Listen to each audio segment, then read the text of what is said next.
Okay. Hi, everybody. Thanks for coming today. I'm going to tell you today about building real-time data pipelines with Kafka Connect and Spark Streaming. Oops. So just a little bit of background about me. My name is Ewan Cheslak-Pasava. I'm an engineer at Confluent. I'm also a Kafka committer. And part of the project I'm going to tell you about today, Kafka Connect, I'm the lead on that project, both at Confluent and in the Kafka project. So I want to start sort of a long time ago with a sort of traditional ETL pipeline. So sort of in the very old view of things, we would generally store operational data in a relational database, use that to serve our online transactions, and then eventually, periodically, 24 hours a day, something, or every 24 hours or something like that, copy that data over into something like a data warehouse or some batch system to do offline analysis. This is great. It's very simple. It actually does serve a lot of applications well. But it also is somewhat limiting. It takes a long time to get that analysis of the data. Oh, I think we're advancing before I hit anything. It takes a long time to get that data analyzed. And so it very much limits your responsiveness. So we're also seeing a huge trend over time, over the past 10 years, maybe 20 years, towards a much, much wider variety of data systems. And these fall into sort of two different categories. The first are primary data stores. So these are systems that you might use instead of a relational database to store source of truth data. NoSQL systems are a great example of this. They've skyrocketed in popularity because they make different trade-offs in terms of availability and performance and query expressiveness.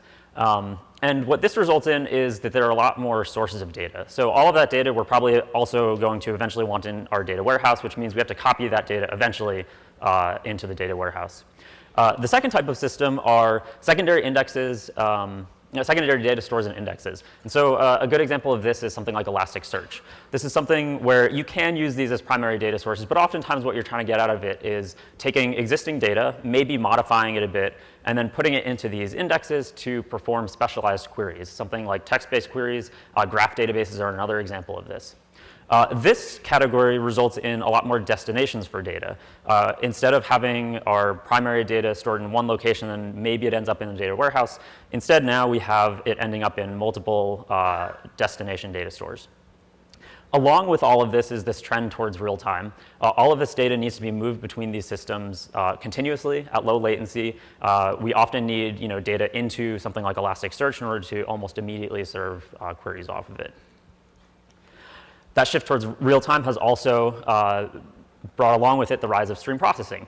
So the introduction of all of these systems that handle real-time data require that now we're able to process it in real time, and the data model is just different. It's not a single batch system. We have a constant stream of data. Okay. So stream processing only makes sense once we have these systems that can give you a steady stream of events. Custom applications are an obvious source of these events, but actually we can get events like this from a wide variety of systems, and oftentimes the sources are actually coming from other data stores. So maybe we can stream events directly in from our database as changes are made to the rows. So by combining these new data systems and stream processing using systems like Spark Streaming, we can build very powerful new systems, do things like aggregate, join, and sorry, the slides are moving around a little bit, not under my control. Build these stream processing applications that can aggregate, join, and filter and transform the data, and then get them out into something like Elasticsearch so that you can do things like query on derived data. So the problem is, sorry,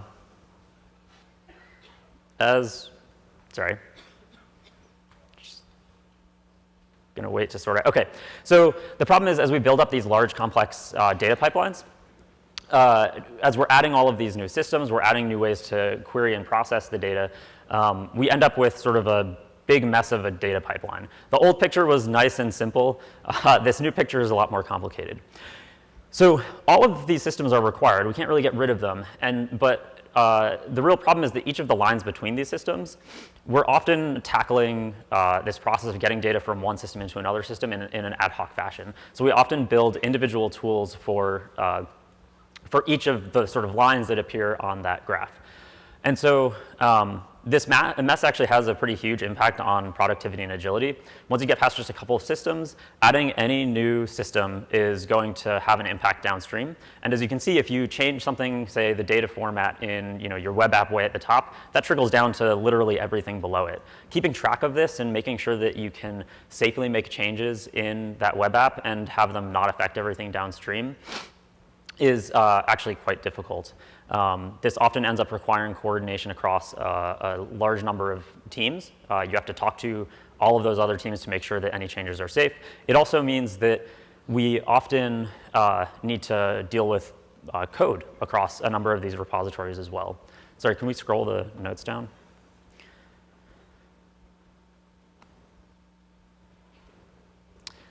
Maybe not. OK, so we're going to want to do something to address this. And this is a real problem we see in a variety of companies today. We need to simplify things a bit. We can't build separate tools for every one of these connections. We can't have something custom from your web app or logs into your NoSQL data store, into your HDFS, into your data warehouse. Managing all of that adds a huge amount of operational overhead. I have to figure out different ways of configuring, managing, and monitoring all of those pieces. And it often means that the output data formats for a lot of things are inconsistent, which means that I have to know exactly where my data is coming from to understand the data format. I have to know which tool was used to import it. So we're going to want to do something to simplify that. Before I say what we're going to do to fix it, I want to describe a couple of anti-patterns in building these data pipelines. So one-off tools is the first one, and that's actually something that I was just talking about. If we build one of these for each connection, then we have very high complexity. It's very difficult to learn all of those tools. We have high operational overhead because you manage and monitor them differently. And in general, they're just designed to be too specific. Long term, as a community, one company might not build n-squared connectors, but as a community, we're going to end up building n-squared connectors because somebody's going to want an arbitrary A to B connector. So the second anti-pattern is generic copying tools. It seems like this might be a good solution. Instead of building one-off tools, let's just build one tool that's designed around doing data copying. In general, the problem with these systems is that they try to be too generic. And they often try to do too much. And so in a lot of cases, what they're doing is covering the E, the T, and the L. In terms of copying data from one location to another, if we sort of view it very restrictively as just copying data, trying to integrate the T, the transformation, actually causes you to have to introduce a bunch of weaker interfaces and abstractions.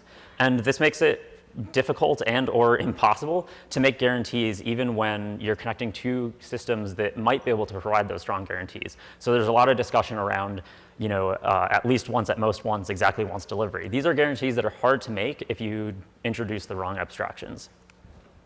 So finally, the last anti-pattern is trying to use stream processing to do data copying. And we see this, unfortunately, quite a bit. First of all, if you're actually focused only on a sort of E and L workload, if you actually don't have a lot of transformation to do, then it's just overkill. You shouldn't be doing this. It also generally results in a weaker ecosystem in terms of connectors. The stream processing frameworks are rightly focusing on performing the T stage, the transformation, and they should emphasize that because that's what they're designed for.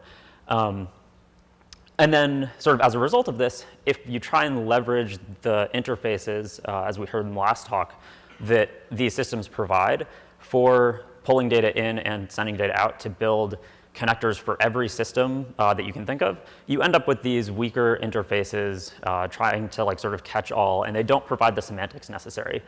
The receivers API is an example of this where it actually doesn't match up with Kafka that well, and so we had to provide a different approach to integrating the two systems. By the way, the receiver API is fine for some systems, it just doesn't integrate with everything. Okay, so what I'm really getting at here is that we really need a separation of concerns in building these pipelines. If we get sort of too specific in individual connections, we end up with this very ad hoc approach where there's a lot of overhead. If we sort of try and do catch-all in one system, make it as simple as possible to operationalize, we try to capture all of ET and L in one system, and we end up with these weak abstractions.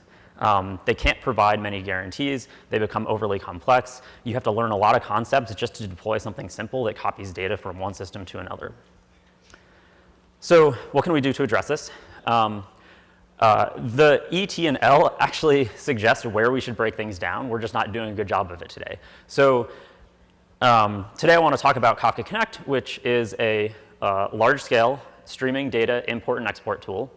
And I want to talk about how we can combine it with Spark Streaming, which addresses the T part of ETL to drastically simplify the construction, maintenance, and monitoring of data pipelines. Kafka Connect is part of the Apache Kafka project. It's not a separate project. It's open source under the Apache license. It ships with Kafka. It's both a framework for building connectors. So if you want to write new code to get data from another system, even your own custom system, you would use the framework. And then it's also the associated runtime to run the connectors in a distributed, fault-tolerant manner at scale. So a little bit more specifically, what does this mean? At its core, Kafka Connect is actually really simple. It only has sort of two modes. There are source connectors, which copy data from another system into Kafka, and sink connectors that copy data from Kafka into some other system. So I'm showing a couple of examples here. For a database source, we might be trying to copy data from a table. And in order to convert that data into a stream, we have to have some mechanism for ordering it. In this case, I've added a timestamp column so that we have sort of a natural ordering to the events.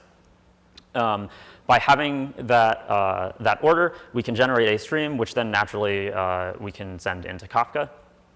By having those offsets, we can do things like recover it and start processing again at the previous point we left off. On the flip side, when we have sinks, we're reading data from Kafka, from a Kafka topic or multiple topics, and then shipping that data, that stream of data, out to this other system. In the case of HDFS, we're actually going to take one of the partitions, deliver it to a sequence of files in an HDFS directory, which are labeled by the offsets that it contains. An important point here is that HDFS is actually a batch system. So while we emphasize the streaming aspect of it, batch is sort of a degenerate case of the streaming mode. And so because Kafka provides this nice buffer, we can handle both streaming and batch workloads. So I want to also emphasize here that you'll notice I labeled both of these as having offsets. In the case of the sink, it's very simple. It maps to Kafka offsets. If you're already familiar with those and how they work, very straightforward. They're just longs that you can keep track of very simply. In the case of the database source, we actually have a different type of offset. We specified it as timestamps. You'll notice that's defined by the source system itself. It's not tied to Kafka directly. I'm going to come back to that in a minute and how we actually take advantage of that. So a key design point for Kafka Connect is that one half of this connection is always Kafka. And this is actually a pretty important assumption. Most other systems that are trying to build sort of relatively generic connector implementations give you sort of flexibility on both the input and the output. And that's what led to sort of introducing these weak abstractions that make it difficult to provide guarantees. So by assuming that we have Kafka on one side of this at all times, it allows the framework to do a bunch of stuff for you and provide better guarantees. So we're able to automatically provide scalability, fault tolerance, get better delivery guarantees, and not require a lot of effort on the part of connector developers. So developing connectors is still relatively simple and straightforward. So this key assumption is actually fundamentally what makes this allows for better trade-offs than a lot of other systems. OK, so now coming back to that idea of separation of concerns, you can see how we can sort of combine these two pieces to build up data pipelines. Now, this is obviously a very simplified view, but if you think of it from the perspective of building a single pipeline, we can use Kafka Connect to get data from whatever this other source is into Kafka. We use Kafka itself as the common underlying data storage. And then we can use Spark streaming to apply transformations. And we may apply those transformations and serve the data directly. Maybe you do something with the JDBC connector for Spark.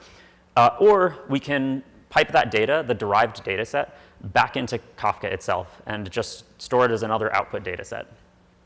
Then finally, if we actually need to load that into some other system, we can ship that data out to the destination via Kafka Connect.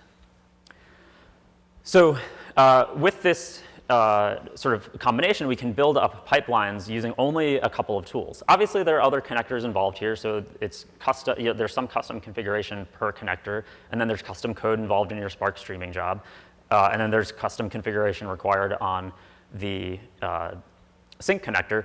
But we've separated these things and provided a common framework for the two major components, and separated out the three components for ET and L. Okay, so coming back to Kafka Connect, I want to dive a little bit more into the details of its data model and what connectors look like. So the model that Kafka Connect requires every connector to implement is called a partition stream. And this is a generalization of Kafka's data model. The basic idea is a generalization. The source system, the mapping is always going to be defined by the input system where the data is coming from, regardless of whether it's a source or sync connector. So in the cases of sources, this partition stream is defined by whatever input system, say your database that you're trying to read data from. In the case of sync connectors, it's defined by Kafka itself, and it maps trivially because this is an extension of Kafka's model. So a partition stream has the following components. It has a set of partitions which divide the whole set of data logically.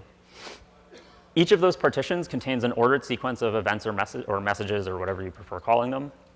Under the hood, in Kafka, these are going to be stored as everything is as key value pairs with a byte array.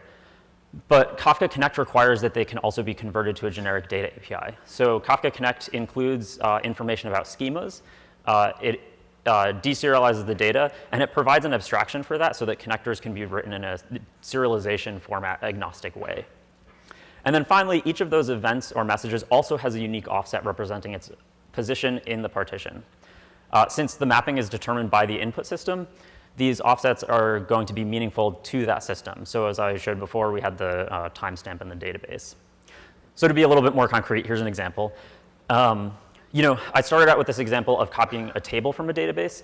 In fact, you might want to copy an entire database. In that case, you can partition the data by table. This is going to be a sort of natural, logical way to break down the data. And the source connector for that database is going to define the partitions to be each of the tables. Each of the events is going to be some row that was inserted or updated.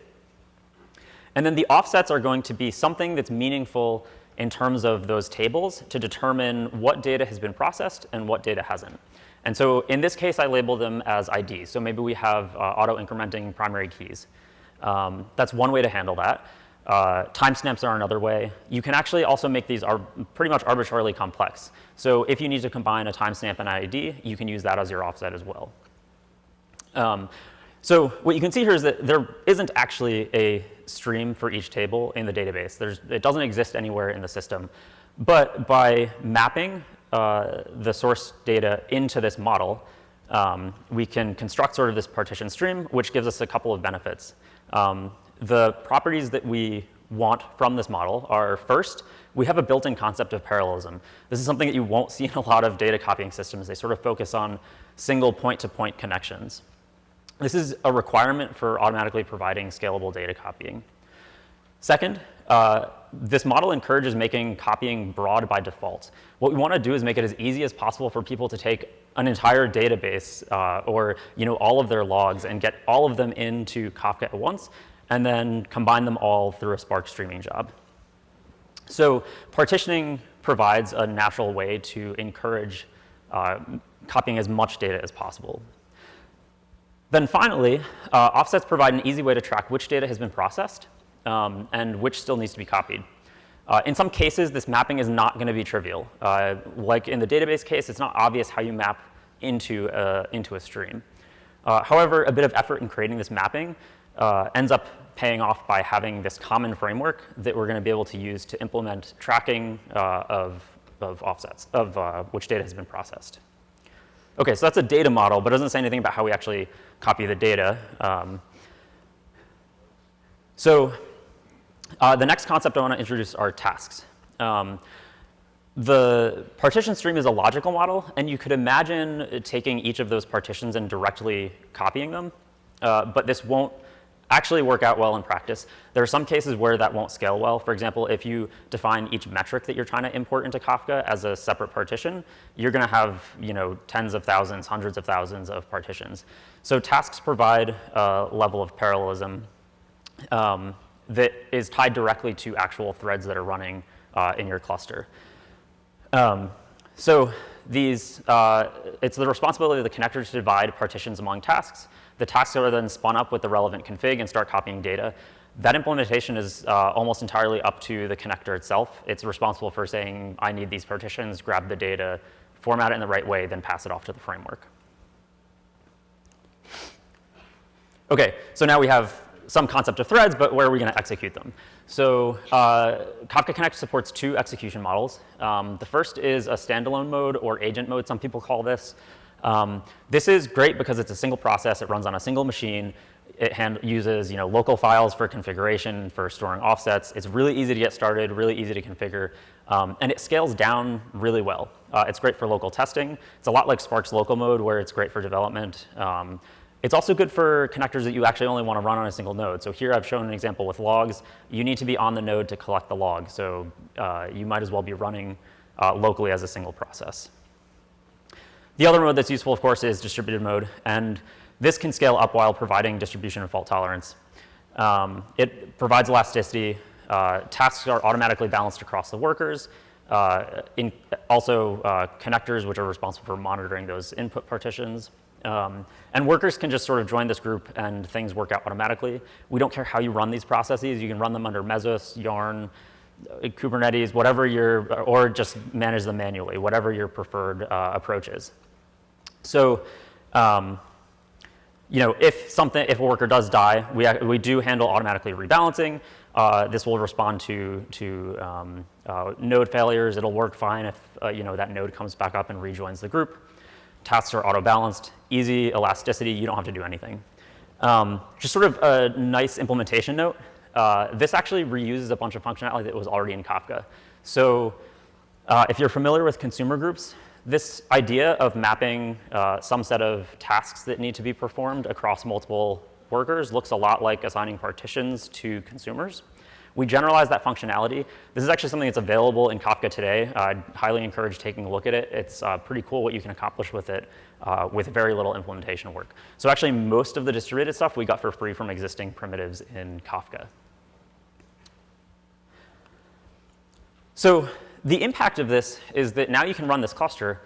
It's got a REST API. You just hit that endpoint, and you can start creating connectors. So what's great about this is that now an ops team can provide sort of data integration as a service to the entire organization.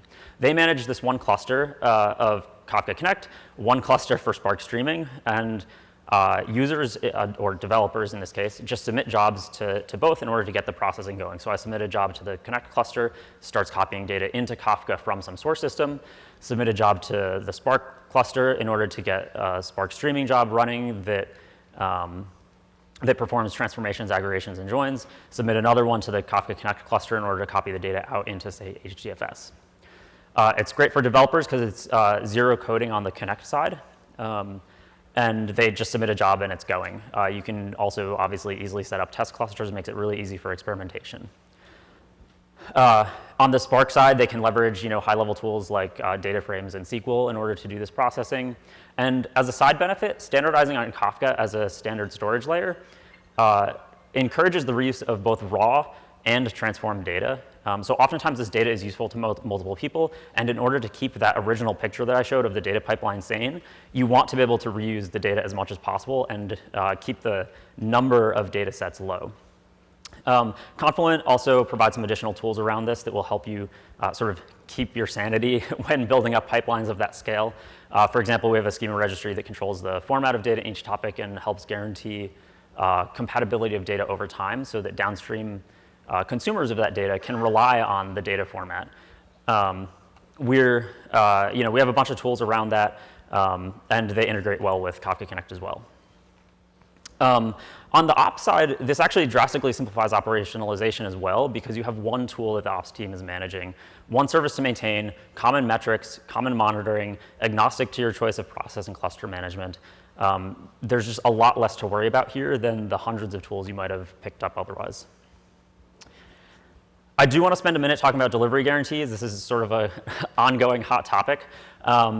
We did this all with delivery guarantees in mind. So we support at least once for any connector that behaves properly with respect to offsets. The framework is responsible for storing those offsets, so you don't have to worry about where to store them. We do end up storing them in a Kafka topic, but you just configure the name and you're done. We can get exactly once support, but exactly once support always requires help from the destination system. So it's going to be connector specific, and there's actually not really a way around that. You can't avoid that. In the case of one of the connectors we built, HDFS, this is actually just a matter of storing offsets in the output system, and we do support exactly once there.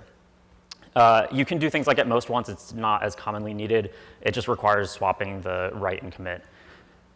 In terms of connector support, this requires source connectors to be able to sort of rewind and start at whatever offset was recorded when they last failed. On the sync side, it requires that the connector be able to flush the data to the output system so that we know that it's actually been written.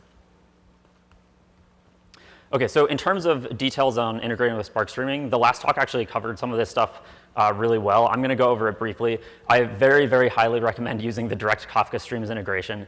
It was introduced in 1.3, in 1.4 for Python. I know it's marked as experimental, but it's got better integration, it's more efficient, and it has better delivery semantics.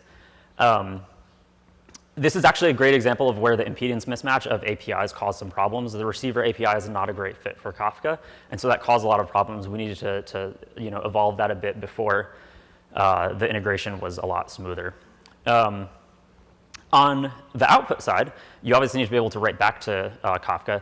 In this case, there's a Spark Kafka writer. This is written and maintained by Cloudera. Props to them. It's actually pretty straightforward. You're just allocating a producer and sending the data. It provides at least once guarantees. This is actually totally on Kafka. Kafka has that limitation. The community is working on this. We have people at Confluent focused directly on this, so we're going to have something more to say about that hopefully soon. In terms of our goals with Spark Streaming and Kafka Connect, our goal is to increase the number of systems that Spark Streaming works with, but we want to do it indirectly. We can reduce the friction to adopt Spark Streaming by getting the initial stage of how do I even get my data into Spark Streaming, make that sort of a problem that's for the storage layer, which would be Kafka. And then we'll reduce the need for Spark-specific connectors, which pays off for Spark also, because it means Spark developers are spending less time writing connectors and more time focusing on, as 2 talks ago, we heard the optimizations around the query processing. And the way that we do that is basically by leveraging Kafka as what is becoming the de facto streaming storage layer. So just summary of Kafka Connect. It's designed for large-scale stream or batch data integration. It's community supported. It's the certified way of using Kafka and getting data into and out of it. We're looking at a large repository of building a large repository of open source connectors. And when you combine it with Spark Streaming, you get a very easy way to build data pipelines very quickly. With that, thank you. Twitter's up there. Try out confluent.io/download has Kafka Connect in it. And if you like this but like it in blog form and often very verbose, confluent.io/blog. Thanks.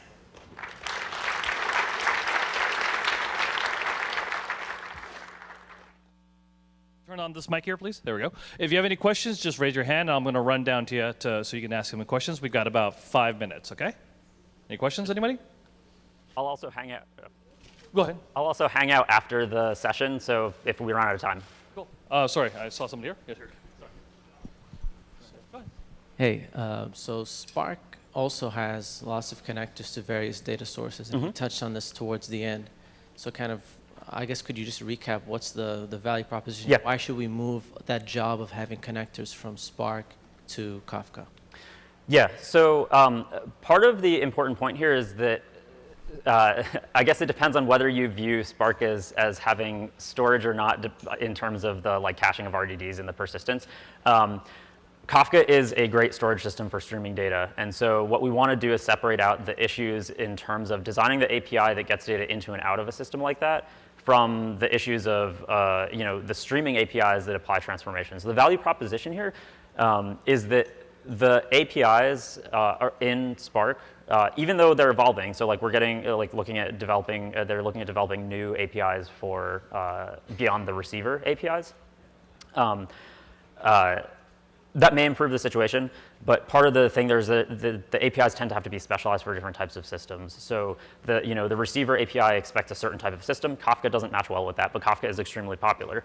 The other API may fit with systems like Kafka better, but now we have multiple APIs that we're writing connectors to. That new API probably won't match other systems very well. The idea is to separate out the challenges of getting data from one system to another from the challenges of transforming that data. It's true, Spark Streaming should not get rid of its APIs for having multiple inputs. I wouldn't say you want to customize directly to Kafka itself, but assuming that you can map from any arbitrary data storage system into Spark Streaming's model directly sort of is ignoring that there is definitely an impedance mismatch there, which Kafka Connect is trying to provide a separate system for addressing. So my question is, I just want to make sure I understand that correctly. So once the Kafka Connect is set up to track the changes in the database, you don't need to write your own custom change tracking to identify the record being inserted into. No. So totally fire and forget. You submit the connector. The connector is responsible for passing along that offset information when it passes off the messages.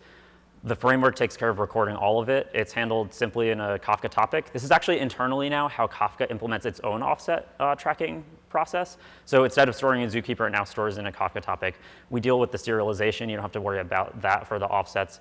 It's basically, from the perspective of both connector developers and users, mostly hands-off. It's all handled by the framework. Cool. Any other questions?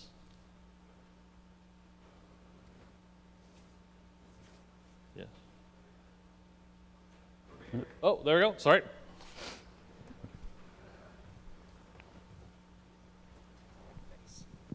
Hey, maybe a couple of questions, but the first is maybe I'm using some older version of Kafka, but it seemed like all the offsets are automatically set, and they're usually just some integer. But you were talking about things like using timestamps or some combined values.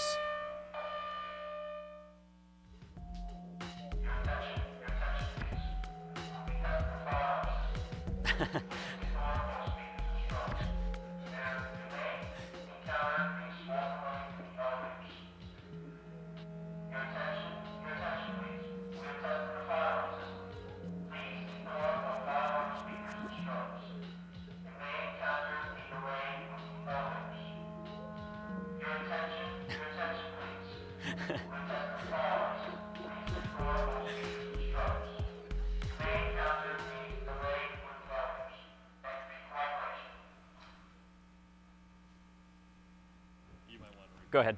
Yeah, so basically, just kidding.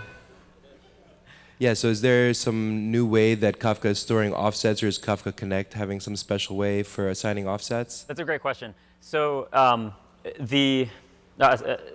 okay. So offsets in Kafka are still all just integer or longs, and that will always be the case due to the way that it stores data. Kafka Connect is a layer sort of on top of the core Kafka producers and consumers. And yes, there is a separate system for storing those offsets because they can be complex.